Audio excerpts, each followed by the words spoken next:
everyone, welcome to Quilt Cabana Corner Episode 2. I'm Sandy Caldwell, and I hope that you had a chance to join us for the first episode, which went out on YouTube last Thursday.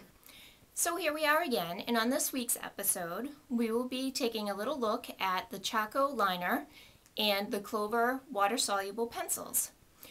I was purchasing some markers for my quilts because I noticed that my blue marking pen that we usually use to mark patterns and such that claims to be water soluble doesn't want to come out of my quilts lately.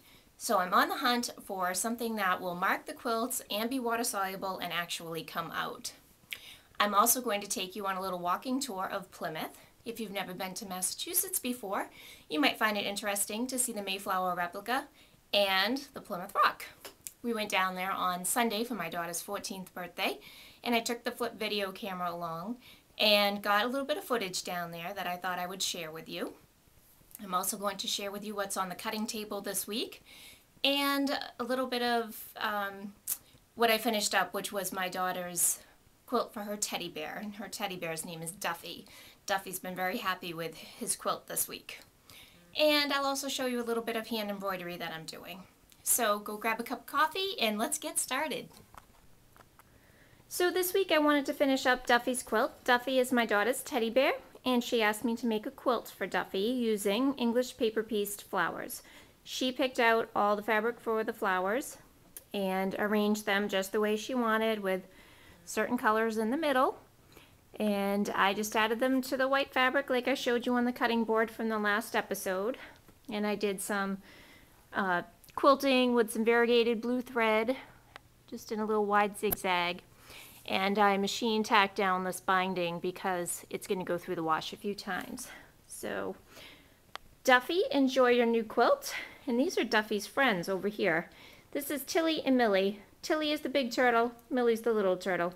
I hope they don't get too jealous, or I'm going to have to be making Tilly and Millie a quilt too. Anyways, so that's one project done, and now we move right on to the next one. So the next project happens to be a wall hanging, and on the cutting board this week I have my pink, black, white, and gray fabrics.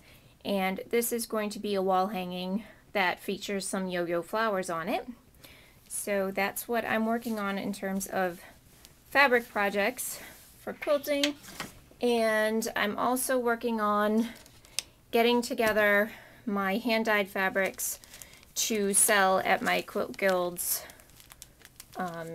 next meeting on their adoptive fabric table. So that's what I'm working on. I've got a couple of colors done here. Some pretty purples, a yellow, a purple that has purple and blue, some pretty green, and some turquoise. So that is what's on the cutting table this week. Okay, so the first item that I have to look at is the Clover Water Soluble Pencil Set.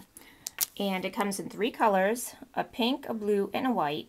And these were $8.39, I think, at Joann's, and I purchased them with a coupon. The second item also happens to be Clover, and it is the Chaco Liner in the pink color. And this item was $7 at my local quilt shop and has refills available. So it's like a little thin chalk line that you trace with, and this one's in pink, and I think it also might come in yellow.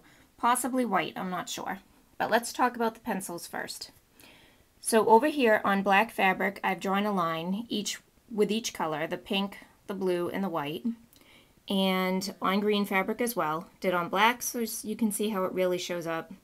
Sort of on a medium color fabric.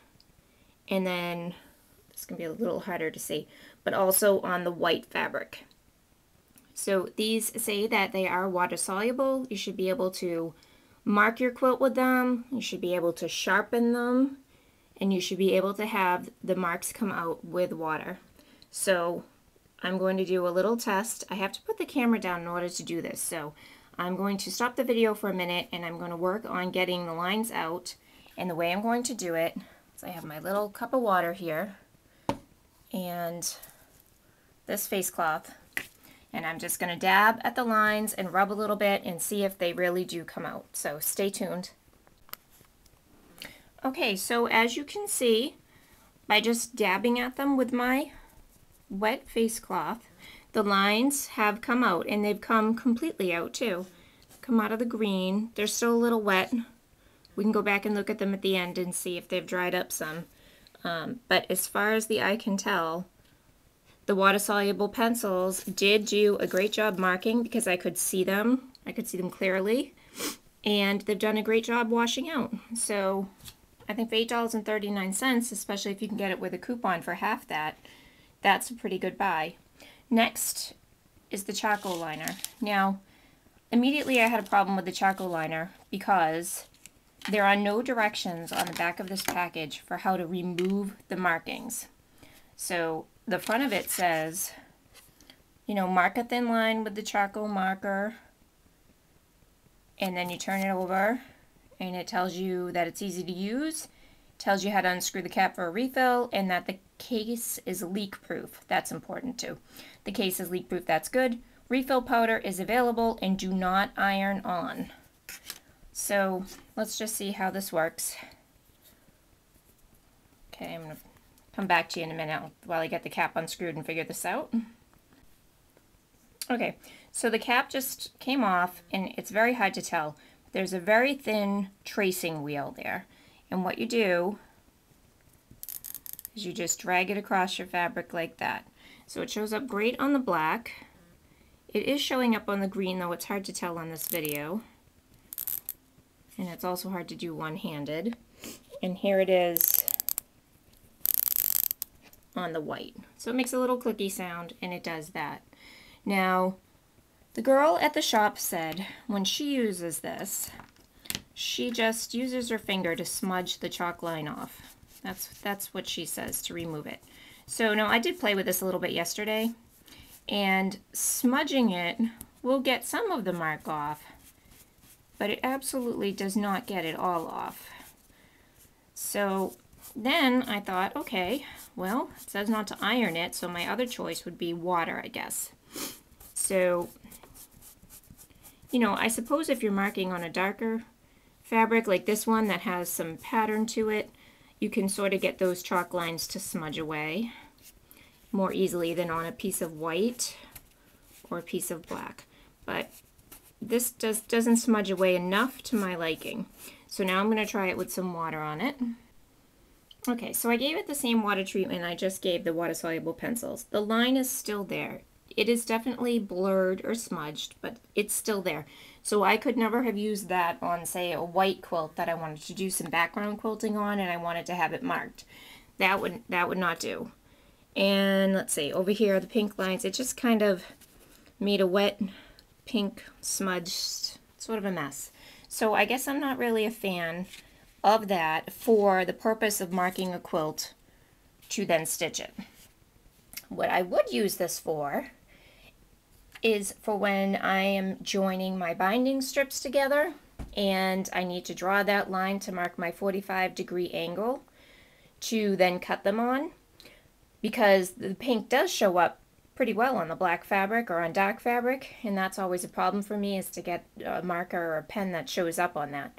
So I think that we could find uses for the Chaco Liner, although it's not really good for the use that I had in mind today.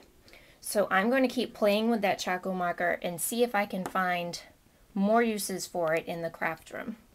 So that ends our little test here. If you have a marking utensil that you use that you really love, please let me know. You can contact me at sewsandy8@yahoo.com, and that's SEWSANDI 8@yahoo.com, or leave a message on YouTube and let me know what you're using. This was a project that I started in the Jennifer Bevan workshop, where we took some muslin and we used a Sharpie to draw our design, and then we used textile paints to color in the background. So that's just painted muslin, really, is all that is.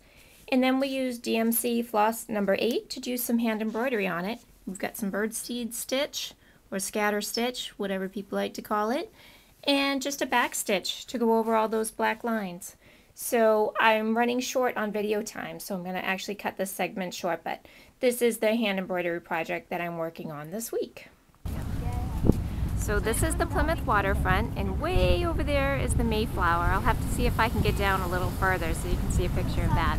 But this is one of our favorite places to come and hang out during the summer. We go to the lobster hut and get our scallops and clam strips, and take a walk down here at all the shops. We really love Plymouth. It's so much fun to be down here. So I'm gonna stop this little clip now and we'll take a walk down a little bit further. More scenery of the water. Getting closer to the Mayflower. It's a wooden replica. So here is the wooden replica of the Mayflower.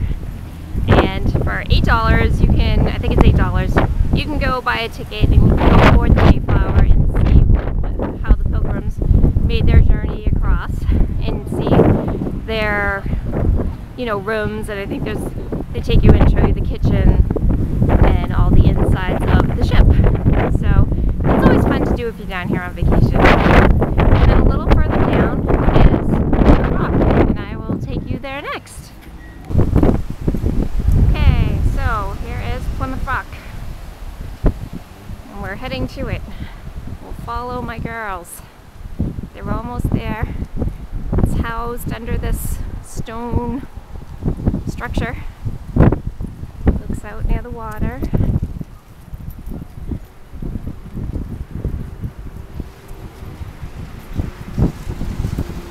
Come all the way in.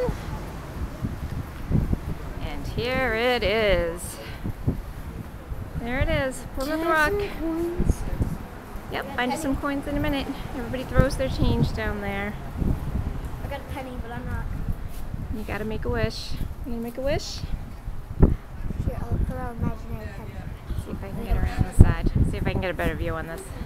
It's a little hard to see the rock with the sunlight, but glaring on it, but it does say 1620, which is the year that the Pilgrims landed in Plymouth. So now you've all seen it. That's the rock. So I guess this ends our tour of the Plymouth waterfront. Hope you've all enjoyed it, and if you ever come to Massachusetts, I hope you'll find your way down to Plymouth because it's a really fun place to be. In case you missed it on my blog or Facebook this week, I wanted to mention that Quilt Cabana Corner podcast episode number 19 is available this week on iTunes and Podbean. And in that episode, we were doing a quick magazine roundup of things that caught my eye in a few magazines this week. And we were also discussing the podcast questions for research, which were as follows. How much do you pay for a sewing machine tune-up, and where do you live? And that was just so we could see if there was any price differential among different countries or states. And the second question was, what does vintage mean to you? So I thank everybody who participated in that, especially people from my Quilt Guild. It was nice to have you all chime in on your thoughts on those questions. So the questions for next month are the following. One is, what do you do with all of the quilts that you make? Are you like me and starting to get inundated with handmade quilts? I have my quilts all over the walls of my house, which my family may or may not adore. And I've also given some away, but I'm wondering, what do you do with them? Are they stacked up in the closet? Are they under the bed? Are you giving them away? Are you selling them? And the second part of the question is, do you have a particular project that you would never, ever, ever think about giving away or selling? And let me know why. So that about wraps it up for this video cast this week. I hope that you've enjoyed it, and we'll see you next week, probably on Thursday again. So thanks for tuning in. Again, you can contact me at www.quiltcabanapatterns.com, and from there you can link to my blog. And I should point out that usually it's my blog that I'm updating a couple of times a week. The website is in need of a little update. It doesn't have the latest products on it, but you can link to the blog from there. So if you'd like to follow me more on a daily basis, definitely check out the blog, and that would be www.quiltcabanapatterns.com/blog, or just link to it from the website. Thanks, and have a super week. Bye-bye.